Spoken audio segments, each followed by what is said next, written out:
Ladies and gentlemen. Ladies and gentlemen, if I could have your attention. I know, the dessert is so good. But if I could get your attention up here so that we can move along to the prize part of our evening. And I just want to say we've got, I think, less than 2 minutes, maybe 2.5 minutes before the silent auction closes. And in that time, just to let you know, and on those tablets, we were talking about some amazing donations that we had just a few minutes ago that Leo Stackos got us. And just for those of you, you all know every dollar counts. Doesn't have to be 1,000, doesn't have to be whatever it is that you can manage, $50, $75, $25. So we're hoping even just in the next 2 minutes, or the minute and a half that's left probably now since I've been talking, jump on those tablets, and let's get a few more dollars for the cause. We can do this, even if it's just a little bit. Every dollar counts. So jump on. $25 would make such an amazing difference. Another $25 from your next door neighbor. And also, check your silent auction items before you go. It will also let you know if you've won and how to pay for that and where to go. So jump on, elbow your neighbor, $25, $50, whatever you can manage. We know it really helps, and that's why we're here tonight. Am I hearing the clicking?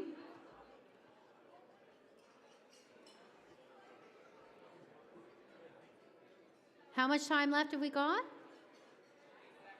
30 seconds. Jump on with a donation or your last bid in the next 30 seconds.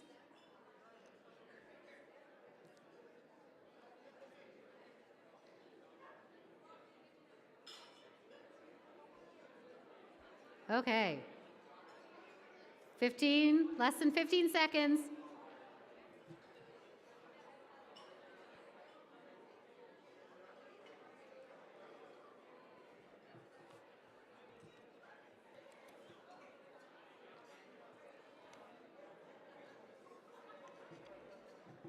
All right. I think we are at the end of the silent auction and the end of the bidding process. Ladies and gentlemen, thank you. Thank you very much.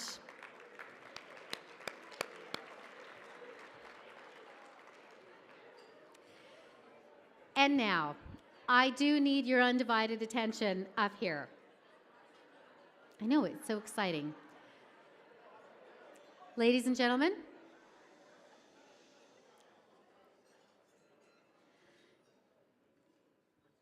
this is the most wonderful part of the evening. We get to welcome our most esteemed, wonderful guest keynote speaker, Alastair Campbell, to the stage, of course. Remember him as the Director of Communications and Communication Strategy behind Tony Blair in the UK, so many other fantastic achievements, extraordinary author, and 14, no less, books, and an incredible story to tell. An incredibly passionate, inspirational man. Ladies and gentlemen, help me welcome Alastair Campbell to the stage. Come on up. I know. Thank you. Thank you very much indeed. You can sit there or you can stand there? I will move over here. And then when you're done, You you can stay move there over if you want. Well, I think it's going to be quite hard to follow some of those speakers. Jonathan was amazing. Jack's dad was amazing. Leo was amazing. Katie was amazing. Michael was amazing. Yeah, you were. I can tell a man who cares. So yeah, we're going to talk about mental health, mental illness. I talk a lot about mental health, mainly from the perspective of the need to eradicate discrimination, to end the inequalities of access which exist, to fight for parity between physical and mental health, because in every country in the world we are nowhere near it, to accept that our prisons are full of people who should be in hospital, and to urge governments to invest more in mental health today as a way of saving money tomorrow. I also talk about mental health and mental illness from a more personal angle, my own issues of drink and depression and psychosis, suicide on both sides of my family, and above all, probably actually the thing that really inspires me in this is my brother who died last year, and he had schizophrenia.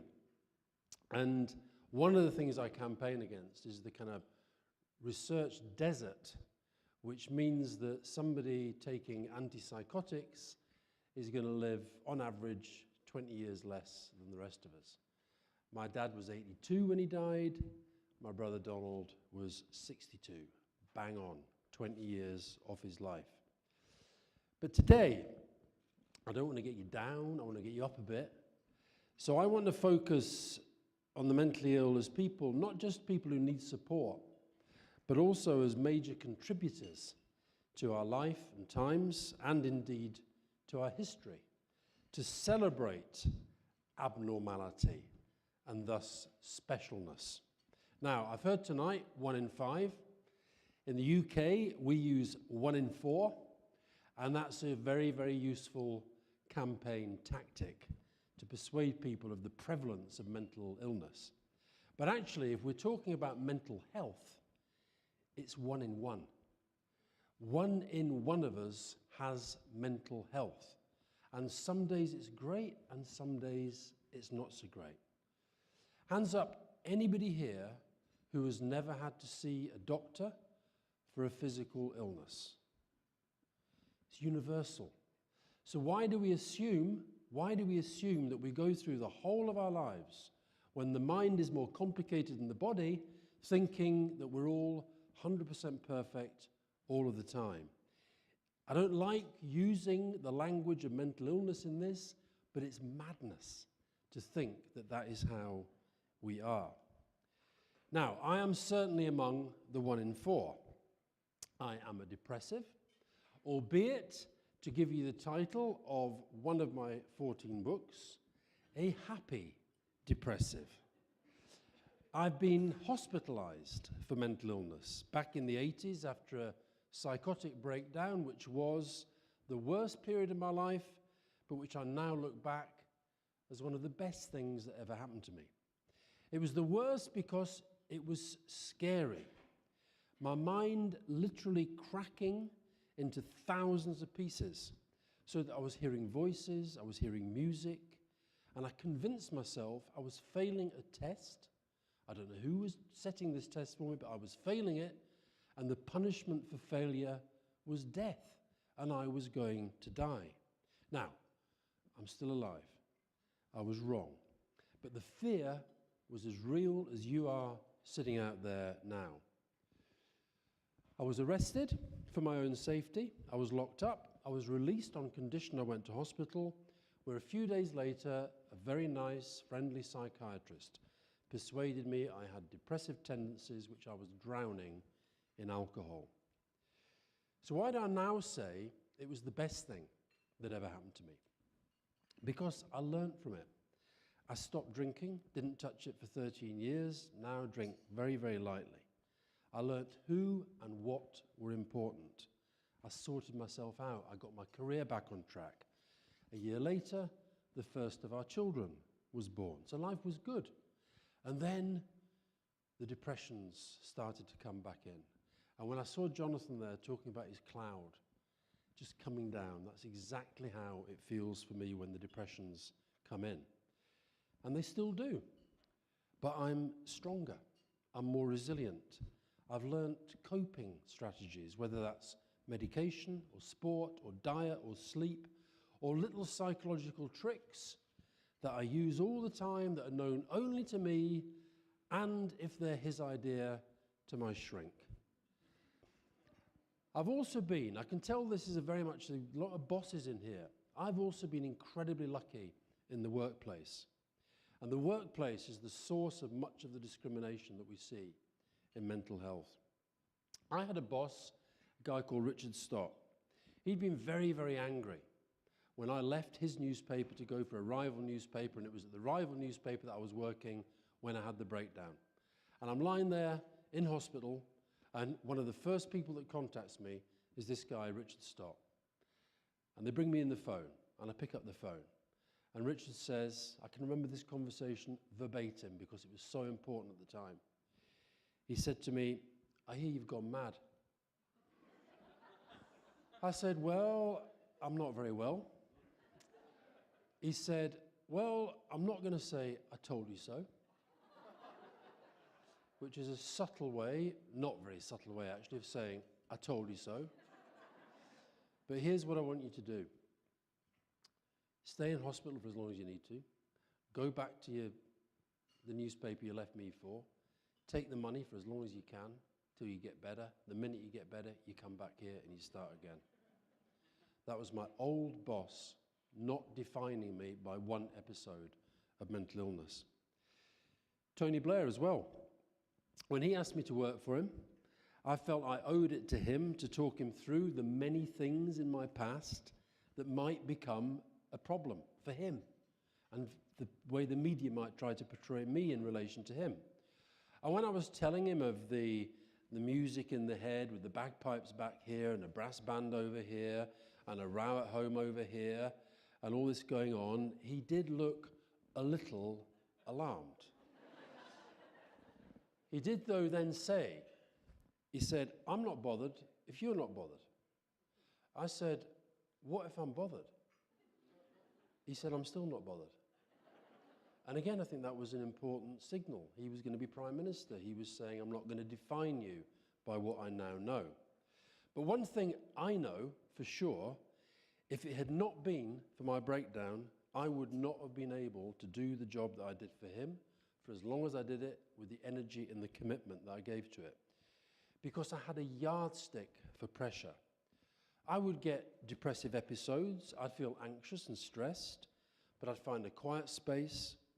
I still do when it happens now. And I'd say to myself, if the breakdown was 9 out of 10 bad, how bad is this? And it never got, and it never gets above 5, maybe 6. And it taught me resilience.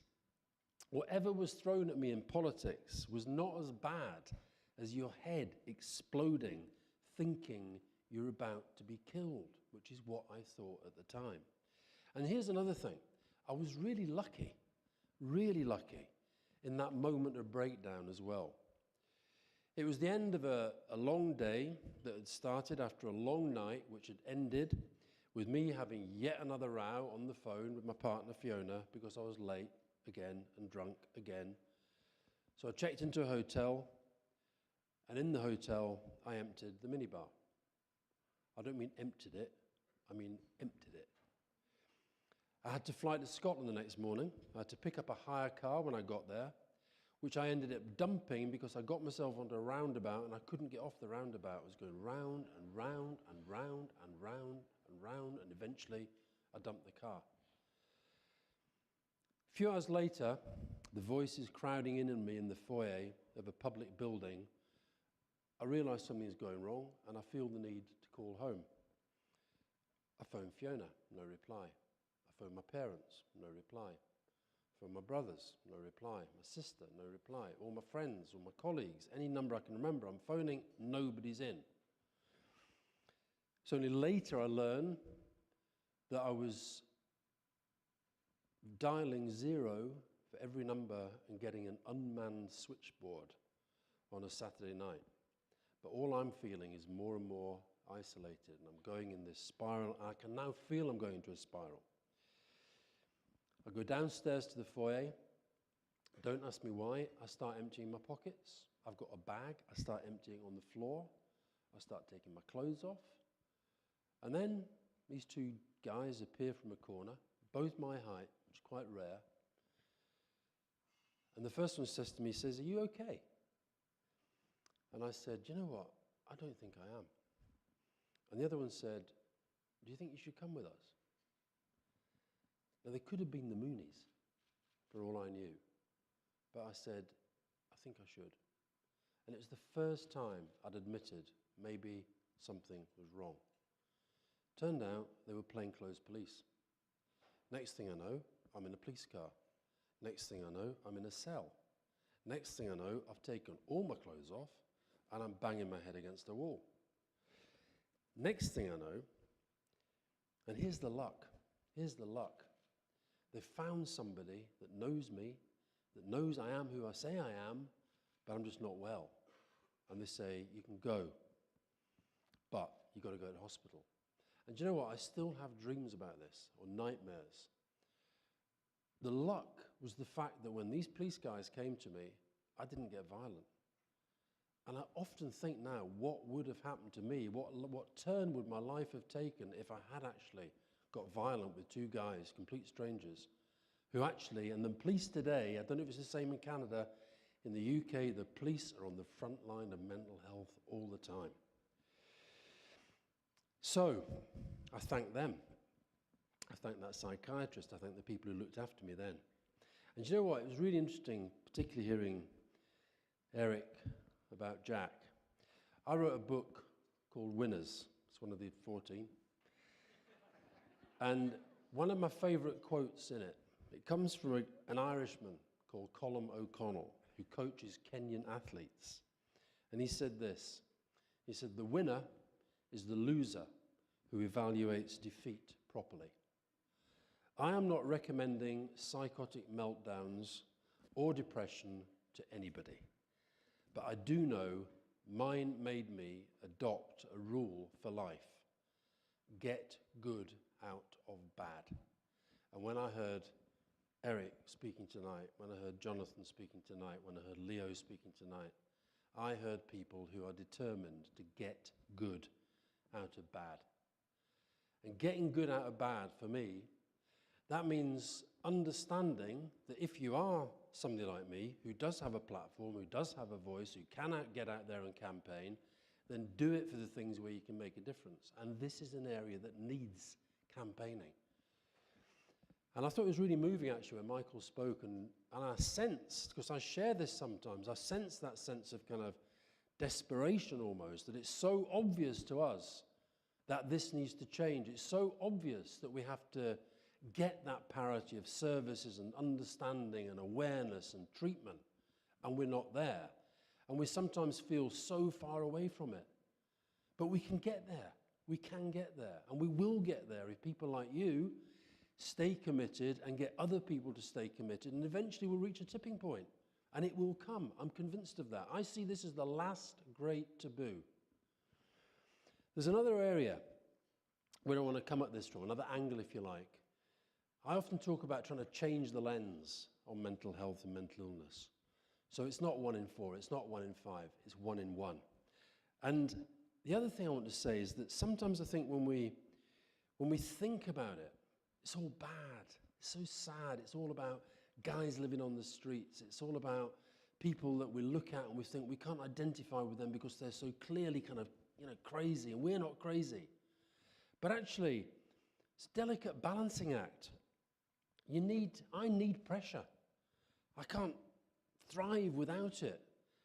I dread living in the comfort zone. I want to do interesting, edgy, exciting things. I don't want to be normal, but I don't want to be ill either. So how do you get that balance right between wanting to be out there and doing difficult, sometimes dangerous things, but actually you also want to be healthy and happy? And for me, when I'm depressed, it's torture. But it allows me to appreciate good times.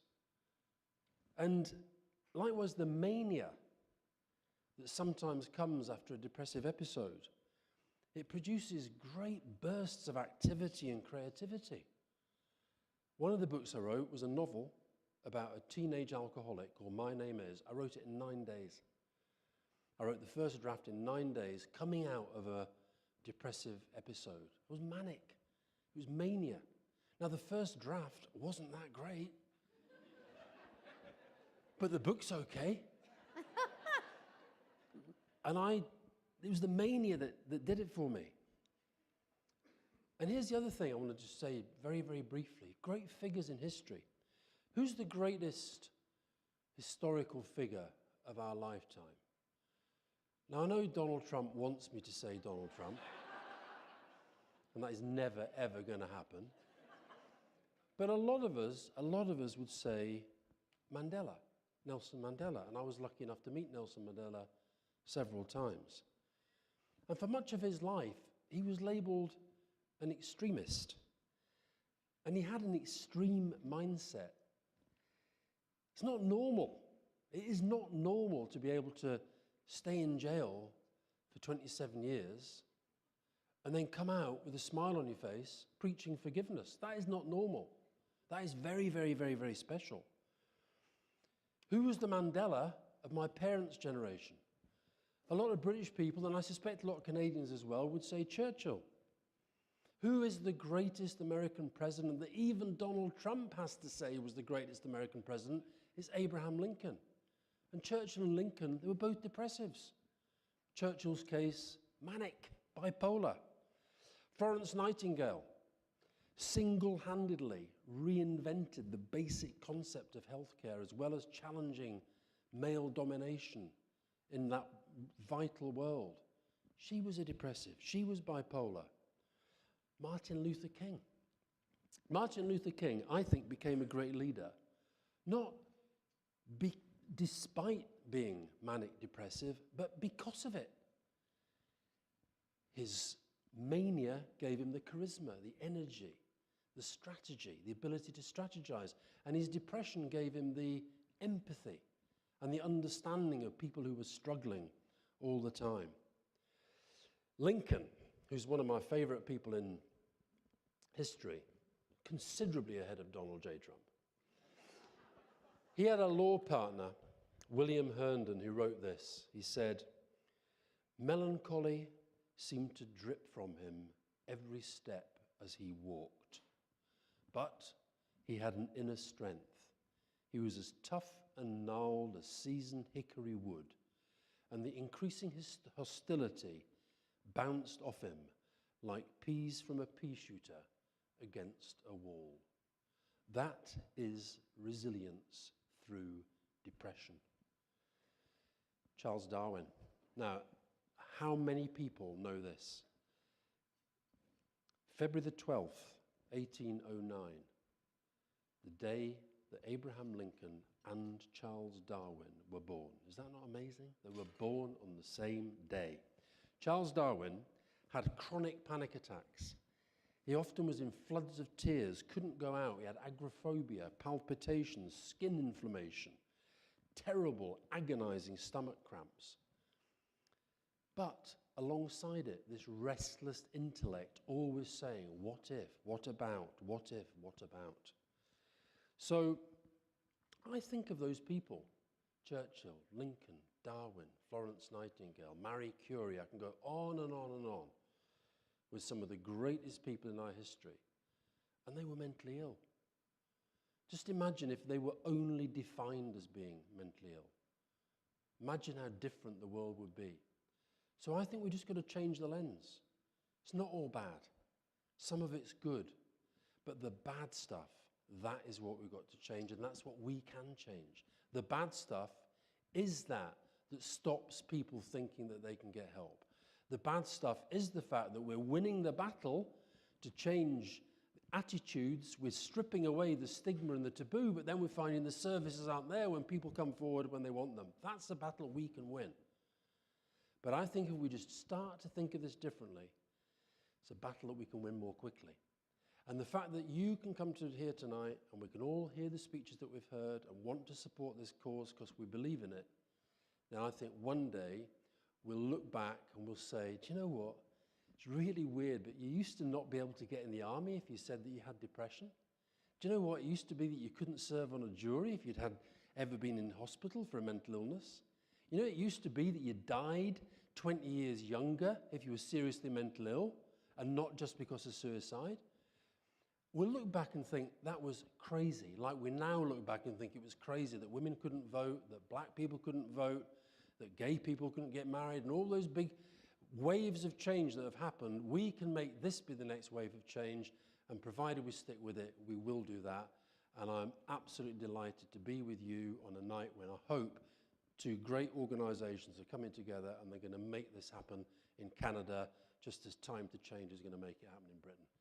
Thank you very much for listening. Come and join me. Thank you. Thank you. Thank you.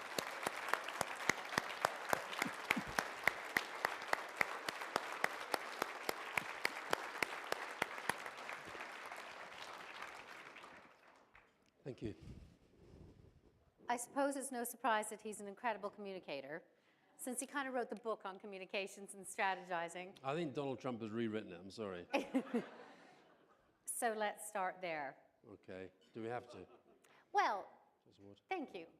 I think what's interesting is because of what you did in terms of political communication strategy and literally rewriting the book when you were with Tony Blair, and for others that you've been a consultant for and strategizing for in the past, communication strategy is everything in a political campaign and is everything when one becomes a leader of a country. The communication strategy is either at the heart of success or failure. And then there's the United States and Donald Trump, and a communication strategy the likes of which nobody has ever seen. And your thoughts on that, when you sit there and you see what's going on? I find it horrific because I think the thing about most communications, look, politics is a very tough game, and people can push things to the limit, and you call out opponents, and it's tough and it's robust. But I think he's changing the rules out of any recognition because, I think he did dozens of things during the campaign which would have stopped any previous candidate of either of the main parties from getting elected. But he got elected. And then when he got elected, people said, well, it'll be different now because he's in power and he'll have the people around him and blah, blah, blah. And, he'll stop all that Twitter stuff and what have you. And he's got worse. And I think that when you've got a situation where the, quotes, leader of the free world, in close quotes, is beyond management by any of the people around him, that's got massive consequences for the world. Now, I think it will, this may be wishful thinking, I think it'll burn itself out. I think ultimately people will demand a sort of return to certain decent basic values. But I think it's going to take time, and it might actually go the opposite direction. I mean, this whole thing about fake news, it's a deliberate strategy. It's basically a strategy to make you disbelieve everybody, disbelieve anything. There's an amazing book which was written about Putin in Russia. It's called Nothing is True, Anything is Possible. And that is the strategy Trump is now pursuing. Nothing is true, anything is possible. It's scary. It's interesting views when you talk about Trump and his communication strategy and the kinds of what he's doing in power. And you drew, I had the delight of having Alastair Campbell on my show this afternoon. It was a really interesting comparison, or if you will, between that, what's going on in the UK right now, the EU, because of Brexit, and the voices in these different countries. Well, I think both are a response to the crash. I don't actually think Brexit is about Europe. I think it's about a lot of people in Britain feeling that the crash happened, the people who caused it got away with it, and the people have paid a price. And David Cameron comes along, he talks about this great economy we need to protect, and these people are thinking, what is this economy you're talking about? I don't feel it, it's not about me. And added to which, this whole sort of populism thing. Populism to me is not about being popular, it's about emotion and what you feel and what you want being greater than any factual assessment you might make of a situation. I mean, I think Brexit is a total catastrophe for Britain. I think it's a signal of a country in choosing its own decline. And I think it's going to happen quickly, unless we stop it, which is why I'm trying desperately. You mentioned the New European, I'm trying to stop it. And so are other people, but it's going to be difficult. It's going to be very, very difficult because the people have spoken. But, what have they said? What have they said we actually want? And I'll tell you, talking about things like, as we are tonight, about mental illness, the consequences go way beyond anything just to do with, power between countries. Our economy is already being weakened because of Brexit. That means less money for the health service. It means there's such a thing in government as bandwidth. Our government cannot do anything at the moment apart from Brexit. So the idea of kind of, getting the health service, keeping it going, education, that's a focus, all the things that the people want from their government, they're just not doing it. We're paralyzed by this kind of, I hate talking about words like madness and suicide, but it is madness, what we're doing, and we are committing, in my view, an act of national suicide. You're so active on so many different campaigns, and I was mentioning earlier, I mean, you consult on so many campaigns, and you did so with Emmanuel Macron, and you spoke to the French people about saying, be patient. The things might, could change when you're hoping that they will change. All of that going on at the height of, really political power. You were the second in command in the UK. You wield influence. You are a strategist, and yet you were willing to, decades ago, speak about all of the things that you spoke about here tonight, which had to take incredible strength, not just on your behalf, because as we know, mental illness isn't the individual, it's the individual and everybody around them and their family. How does your family deal with all of that in terms, I know you've got tremendous support, but it can't be easy, and it couldn't have been easy over the years. Well, it's really strange, this, because when I had my breakdown in the 80s, and it was quite kind of dramatic, I only gave you about a tenth of the story there, and I was a newspaper journalist, so it was kind of people in Fleet Street, as was, where all the newspapers were, they knew about it, but it wasn't of any interest to the media. When I then, in 1994, jumped from media into politics, people who I used to drink with were suddenly writing about me. And there's a different thing altogether. yeah, and it's really interesting, because so day one, when I was in the job, I started to get phone calls about all this stuff. And I'll never forget the first one that said, listen, we're writing a piece, doing a profile, and blah, blah, blah, blah, blah, and we're going to write about your breakdown, and I just wonder if you want to talk about it. Now, and it's one of those instant, follow your instinct, split decisions. I could have said, hold on a minute. You well know the the code of conduct. You're not allowed to write about people's health unless da-da-da-da. And, this was the past, and it was years ago. And I could have done that. And I just made an instinctive decision. I'll talk about it. I haven't got a problem with it. I'm very proud of it. I actually am. People often say to you, what are you most proud of? One of the things I'm proudest of is having got through a pretty cataclysmic psychotic breakdown, quite quickly actually, and then got back to work and built myself up, and then gone off and done all this other stuff. And so I just decided to be open. Now you're right, it's hard for family, but my kids weren't born when I had the breakdown. Once they were old enough to understand, again, one of the best things I did, when I started to see a psychiatrist regularly for my depression, I sat the kids down one by one, and I just told them. And I said, look, however bad it gets, however depressed I get, you must just understand it is never, ever, ever your fault, about you, and you must never think that. Very hard for Fiona, my partner, because I think one of the things I find hard, in fact, we talked on the TV about the Royals and Prince William and Harry doing this campaign. And Fiona and I made a film for their campaign. And she made the point, which I felt quite bad when she said it, because I sort of realized where that was coming from. A lot of the time when I was very depressed, she thought it must be something she was doing. And I think a lot of people who live with depressed people, they think that. They think, what am I doing wrong that he's like this? And of course, it's not about that. But I think it's very, very hard. And do you know what, though? I had amazing luck with, again, this psychiatrist that I see now fairly regularly. And I only started to see him after I left Downing Street, because that was when it started to get really bad again. And he said, look, you've got to understand from Fiona's perspective, he said, most women, even though they might not want you to run off with another woman, they kind of know that goes on. And that's what happens. You see films about it, you read about it in the papers. And whatever. She says, but you run off with a job. And you've got to understand that's how she sees it. And do you know what? It was like a kind of light bulb moment. Now it's obvious now, but it just made me realize everything I did was having this disproportionate effect. And when I was depressed, she was the only person that I would, I guess, take it out on, because I didn't feel I had to pretend.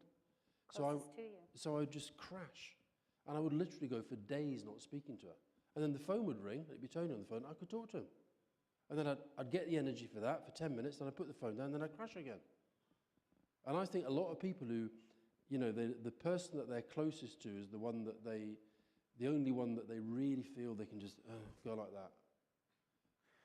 And so when because I don't know, maybe this isn't normal, but I used to be able, even when I was very depressed, I was somehow able just to find a bit of energy from somewhere. I only ever once didn't do a briefing that I was meant to do. I just couldn't face it. But just the once. Other times I'd go in and I'd do what I had to do, and then I'd come out and I'd just crash. And that's what it's like living with depression. You have to do the stuff you have to do, but it just takes so much effort. Some days brushing your teeth is like, you know, it's like lifting a ton weight up to your mouth. You think, oh, why am I brushing my teeth? I don't want to brush my teeth.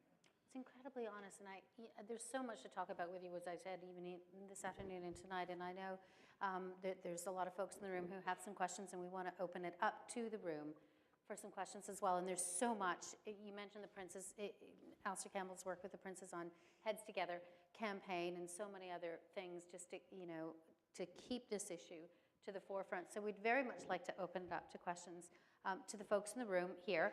And Alastair's got some of his 14. I've got some of the books, and 14 books. Every bad question gets ignored. Every good question gets a book. Signed, free. So here's our first question. Is that our first? Oh no, you're going to give. Okay. Well, Oh no. This is the judging panel. No, sorry. We decide if it's worthy of a book or not. So, and I think we've got some folks in the room who have. Yes, go ahead, Leon. So many people that are addicted to alcohol or drugs or whatever have some sort of concurrent disorder. Mm-hmm. As I understand it, Portugal decided to go completely the other way, decriminalized drug possession, and it went from one of the highest drug uses to one of the lowest in Europe, as I understand it. Do you think that the world is going, I mean, the United States particularly, pardon me, is particularly the other way. I mean, I think they have 4% of the world's population and 20% of the incarcerated people in the world. But do you think that the world is actually ready at this point to go and understand that a lot of the drug use, a lot of alcoholism stuff is all mental health related, and things are changing, particularly in the drug world, because you know, particularly in the US, they see it as a moral failing as opposed to a medical problem. I mean, this is one of those rare issues that I've completely changed my opinion. I used to be in absolute, because I've actually never taken drugs, and I've always had this kind of really jihadic view of illegal narcotics. I just think they're terrible, and the people who make them are terrible, the people who sell them are terrible, blah, blah, blah. And it's actually also an area where a book that I read helped change my mind. It was by a guy called Johann Hari, and he wrote a book called Chasing the Scream. And he went and looked at every part of the chain of the drug trade. It's an amazing book. And I was already kind of moving to this idea, because the Portugal thing was fascinating. Most of the people who were holding the opinion that I held thought this is catastrophe. They're just going to, you know, just, and it's had the opposite effect. And I think what you've got to say is the war on drugs, so-called, has failed. And therefore, if it's failed, and if it's costing so much money, and if there's so much misery on the track, then something has to change. And I think possibly what has to change, I don't know, I haven't thought it through, but I do think we need a completely different view of this. And I am moved by the Portugal example. I think actually treating addiction as an illness, pure and simple, is probably the way that we're going to have to go. And until we do that, then we're not going to crack this. And most of mental illness, you're absolutely right, by the way, about the whole dual diagnosis thing. So many people have got addiction, they've got some other mental illness going on. And you see that just walking around the streets. I mean, I've got to tell you, you've got fewer people living on the streets here than you do in London and other British cities at the moment. But, you know, go and talk to any of them, and it's not long before you find out that's what's going on. So, good question. You actually did find common ground. There was one time when you found there was a homeless person that you stopped and talked to. And you said to yourself in one of the writings that you thought that could have been Oh, me? for sure, all the time I think that. Yeah, I do think that. I'm an atheist, I don't do God, but I do the grace there but for the grace of God. And I mentioned that thing when I was arrested. Honestly, I think about this every day. If I'd have headbutted that policeman, I could easily have done that. You're into the criminal justice system, you're done for an assault of a policeman, you probably get into a police cell and they're not nice to you, they beat you up or whatever goes on. And then you're there. And you see a lot of these guys. I mean, I know that, Seamus, who was going to be here, Veterans Affairs Minister, so many of the veterans that are there, they come out of active service and then they go into a kind of psychological decline and then, then you meet them on the streets. Mm-hmm. Could be any of us. Very good question. I think the best book for Leon is that one, is about the teenage alcoholic. There you go, Leon. Yeah. Yeah. And it's getting signed. This is lovely. Hey? And while he picks up his book, do we have another question? We've got a microphone and a runner to run to you. Thank you. Lovely. Oh, they're running. We're running. Where are we? Hi. Oh, there we are. Yeah. Question. Before your breakdown, Yeah. you must have been exhibiting some signs to your friends and family that something was going on. Yeah. Or were you hiding those?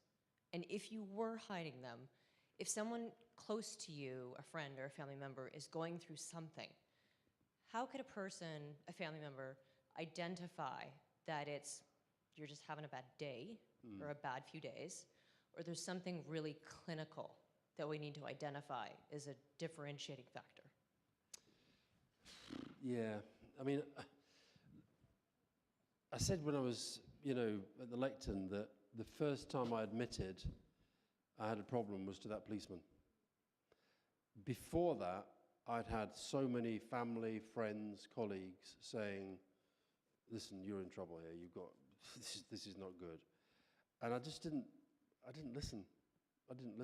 You said your pubs became an office at some point. Well, they did, and you can justify drinking by, you call it work.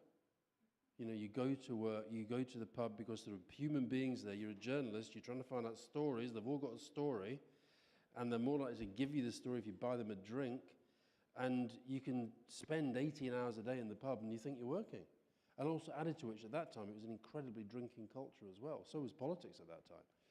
So I think it's the thing that you have to find your own rock bottom, but the danger is that you get to that rock bottom and you don't have the support that I had, you don't have the family that I had, you don't have the access, you don't have that nice copy, you don't have that good psychiatrist. So I don't know, but all I know is I did not listen to anybody until I exploded. There's lots of people now that I see, though, and I think this is where 2 or 3 people have mentioned this thing about the awareness and the openness. I've intervened with people that I've seen, and I think now we can be much more, I think we can intervene more, I think we can be much more open. I think people found it difficult talking to me. And Fiona, actually, in the Heads Together film that we did, she said that she would go to my boss and say, listen, I'm really worried about him, I think he's cracking up. I said, no, he's great, he's amazing. He's got so much energy, he works so hard. It's like, they're using you. And I think family in the end, but you've heard from Jack's parents that sometimes the family, no matter how much you love them, that you might not know, you might not see it. I've got a son who's been, he's 5 years in AA now, and he's great. But when he was like that, I felt powerless. So I think that stripping all the stigma and taboo away and making us all feel that we can actually say to people, and they're not going to get hurt, they're not going to get upset, I think that's the only way we're going to change this. Very good question. What's your name? Sherry? Sherry. As in Frankie Valli? Was that Sherry baby. really showing my age? It is, isn't it? I love Frankie Valli. I'm going to give... Right. And a book. Yeah. Lovely. There's an arm at the back, right at the back. And Sherry's at SHERRY? 1 R and an I. 1 R and an I. To Sherry.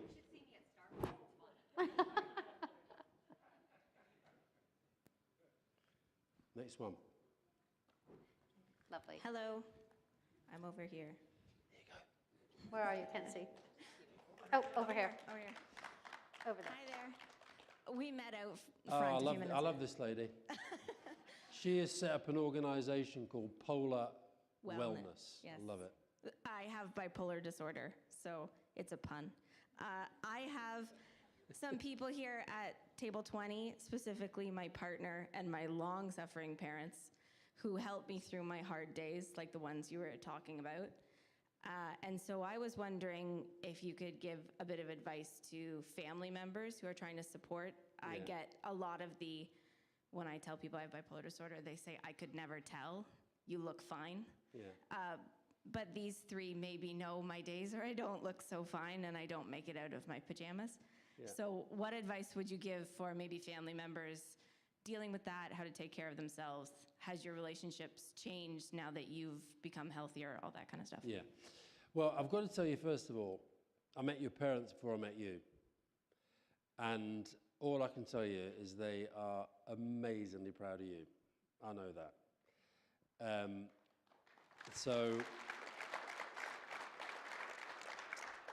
And I think that is really difficult I remember when my brother got diagnosed with schizophrenia, we didn't know what it was. We didn't know anything.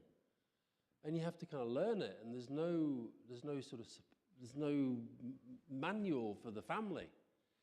And I think it's sometimes, I often felt when I was, really, really depressed, looking back, I think it was much worse for Fiona than it was for me. Because I kind of knew what it was. And I was kind of in it, and it was, and especially once you've been through it a few times. And I think all you can do is say to your family when you're healthy, is say to them that you are always the same person. You are always the same person. But you have this condition that means that sometimes you're down in the depths of despair, and that does not mean you love them any less than you do when you're stable, let alone when you're utterly manic and you're telling them that they're just the most wonderful creatures on earth and everything's fantastic and the energy just stops and da-da-da. And I think that's all you can do. That's all you can do. And I'll tell you the other thing that I've done, and it's made a massive difference. I don't know what you're like, but when I wake up depressed, I used to wake up and I wouldn't tell anybody. And now the first thing I do, no matter how mild, no matter how gentle, if I feel that cloud that Jonathan was talking about just coming anywhere near me, the first thing I do is say to Fiona, oh God, I think it's happening again. And it helps. It helps. So I think letting them know that as well, that you need them.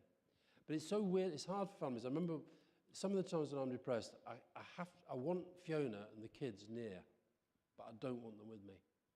Now you can't, it's very hard to communicate that. They just think, but all I say, I think being honest all the time is the most important thing. And expecting them to be honest with you as well. You've also said, and I think, and correct me if I'm wrong, but I think I read You in definitely one... get the happy depressive. Yes. For better. The happy depressive is you, yeah. And what's your name? Sarah. Sarah.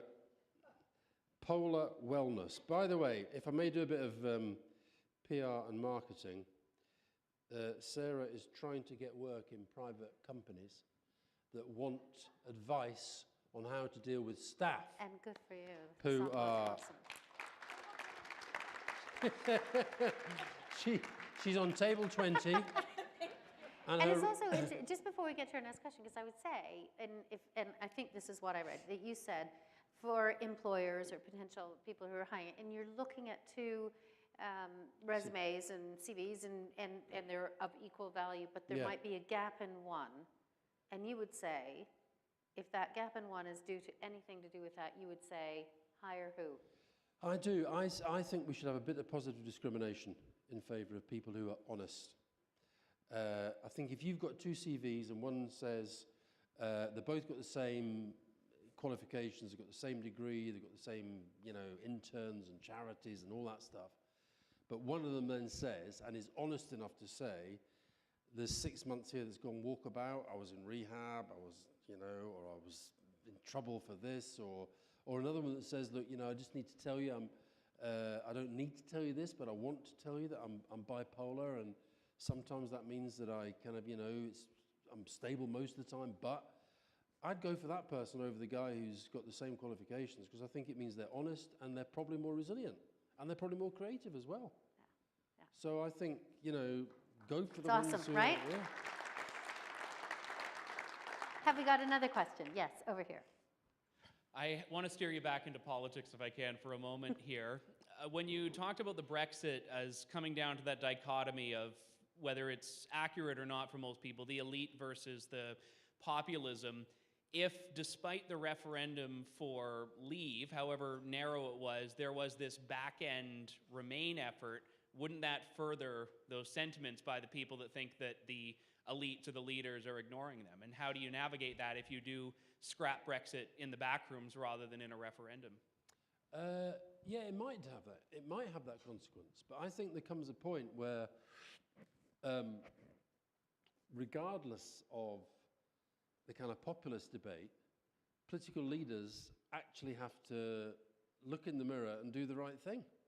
And we've got a situation at the moment where 80% of our elected representatives think that they are doing the wrong thing. The Prime Minister, the reason our Prime Minister looks so tortured, I think she knows this is a disaster. She's only doing it now because it's the only way of kind of keeping her party and her cabinet together.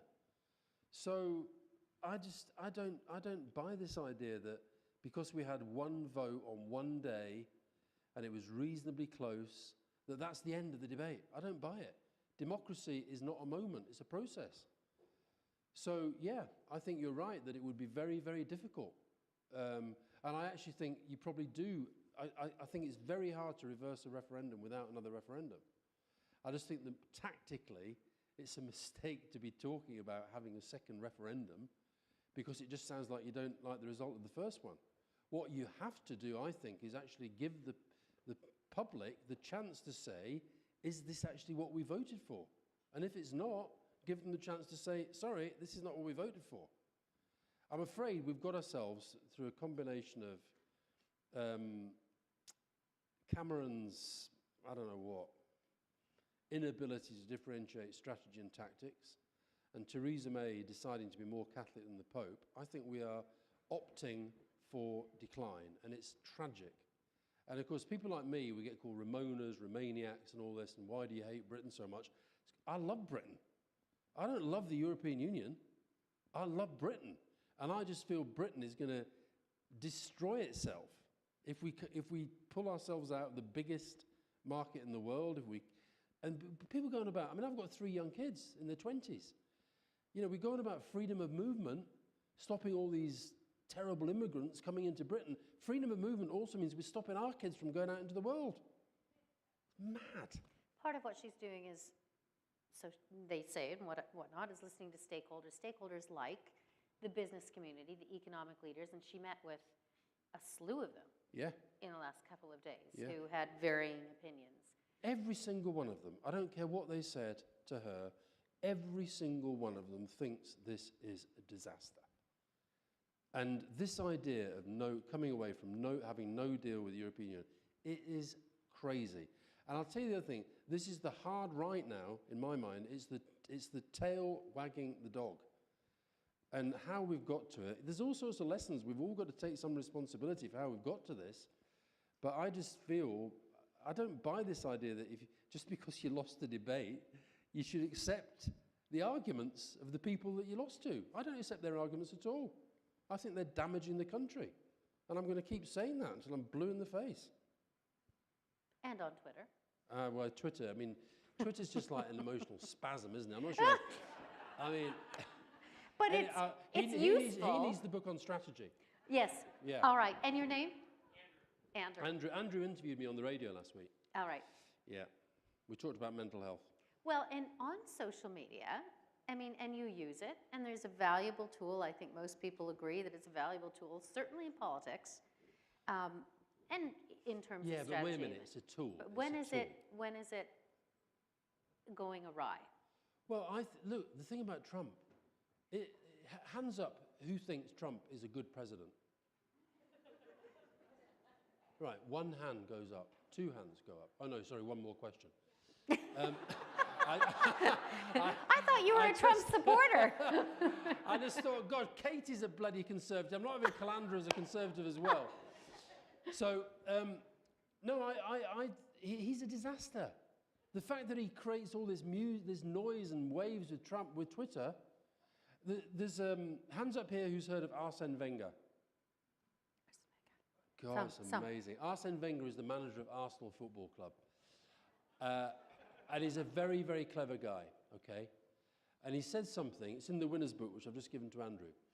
He said, we've gone from a horizontal world, we've gone from a vertical world to a horizontal world. In the vertical world, leaders could lead. They made decisions and their decisions worked their way down through the system. In a horizontal world, we're surrounded and bombarded by noise all the time. He says it creates great stress on the leader. In our country, believe me, these top managers, they are very, very high profile. They get millions of tweets about them every single day. And he said the only way you deal with it is to ignore it. Now, think about it. Trump is, I interviewed Al Gore for GQ recently. I said, how are you going to cope with Trump in this climate change debate? He says, you know what, we'll still get there. We're just going to have to ignore him. He's the president. But actually, I think that is what's happening. People are ignoring Trump. He's doing what he does, and he's making all this noise, and he goes off and he tells the guy from the Philippines that I think you're doing a great job on drugs, killing all those people on the streets, carry on doing it. Or tossing them out of helicopters. And then he's tweeting, you know, Putin, I believe Putin, and then the next day he doesn't believe Putin. And it's like, so the point that Wenger was making is actually all the pressures are to be tactical. And in the modern age, the response should be to be more strategic. That's why Trump, I think, will fail. It is why Merkel is a success. I hope that your guy... And that was Angela, by the way, not Meghan. Angela Merkel. She's the living proof. You don't have to do all this crap. You don't have to tweet every 10 minutes. You don't have to do all the touchy-feely stuff. Just believe what you believe, go for it, and then stay engaged with the public. One more. I think we have time for one more. Oh God, I'm not going to have this fight. Hello. You're used to everybody shouting Hi questions. there. Hi there. Yeah, somebody. Okay, I will go ahead. Now, you've heard of Winston Churchill, have you not? I certainly have. You've heard of Mr. Stalin. Heard of Mr. Stalin, yeah? Yes, you have. And you've heard of Yalta. Yeah. And so at Yalta, Churchill turned to Stalin and said, Mr. Stalin, how come the Germans have the best soldiers, the best technology, the best quality, and the only thing you have, and you're winning the war, is quantity? And what Stalin turned to him and said was, quantity has a quality all of its own. Now, the reason I say this is, you've been responding to what I would consider to be micro tactics as to how you may manage your own life, you may manage your job, if you do have a mental illness. But I'm going to ask you now, if you had $1 billion, let's say I managed to persuade all the individuals who had hidden tax money in Panama and in, where is that place? It's someplace in the Caribbean. It's the paradise tax money. Mm-hmm. And Bermuda, of course, in Bermuda. Well, where the hell it is, I don't know. But it is near the Caribbean, okay? I'm sure we're going somewhere with this. So you had $1 billion. You had $1 billion. At a macro level or systemic level, what the hell would you do? to help the millions, not just the one, but the 10 million people in Britain, the 30 or 60 million people in the US, the 6 million people in Canada, what strategy would you advise the governments and the various powers that be to have? We're not talking about the problems of one. So I think what we have to look at is the solutions that can scale beyond just who your brother is or what your friend's problem is. That's my question, and I'll trade you a T-shirt for 2 of your books. That T-shirt doesn't say Right, "Make well, America that's Great Again" or very, anything very, like very, that, right? very kind offer. I just hope the T-shirt is extra large. I'll try and unpick the question. I think you were sort of saying, what do we do about this?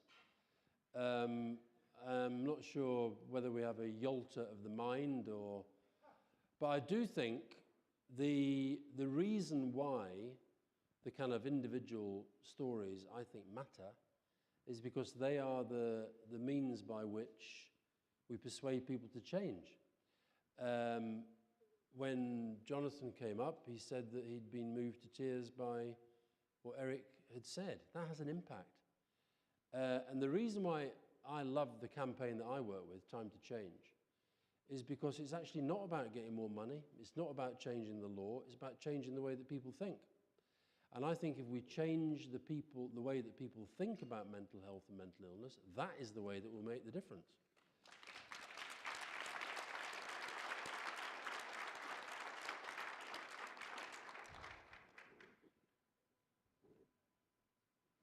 Are we done? Michael Howlett. Yeah. Come on, and I have to say, Michael Howlett's going to come up and just say a Oh, is few Michael words. coming up? I gotta tell you, if I had 20 minutes, I'd be better off. Thank you. I don't care about your damn books. You don't care about my damn book? No, I don't. Okay, fair enough. But I do care about the future. I do care about the future of working together. Yeah. I don't need that. You do, because they can't hear you at the back. Okay. Yeah. You're not just talking to me, you're talking to them. This is an audience. We had a board of directors one time by the name of Burke Blair. And what he said to me was that about our silver dinners and all the dinners of having the good fortune of people like you coming to work, that nobody should leave here sad. Everybody should leave here motivated.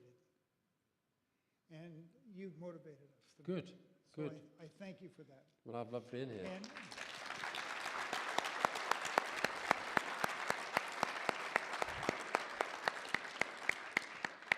unfortunately, I told Burks he couldn't be here tonight. But leaving that, no, he's actually in his country place saying, I'm hiding. Where I come from tonight is I thank you all for coming tonight. I thank you, sir. I thank you for taking the time, no matter what the conditions and all the things that I hope you enjoy Toronto, and I don't know if it's your first time. No. I thank Yes, I enjoyed it. No, thank it's this not the first beautiful time. lady for Thank you. everything you've done. Thank you. And I thank, more importantly, Eric Windler. I look forward to watching you from the future. And always remember that there are groups of people on the outlines willing to help, but also willing to judge. So God bless you all, and thank you all, and thank you, sir, very much Thank for you very coming. much. Thank you. Thank you. It's such a pleasure. Thank you. You're wonderful. Thank you. Thank you kindly. Thank you. What did you say? Yeah. I'm standing beside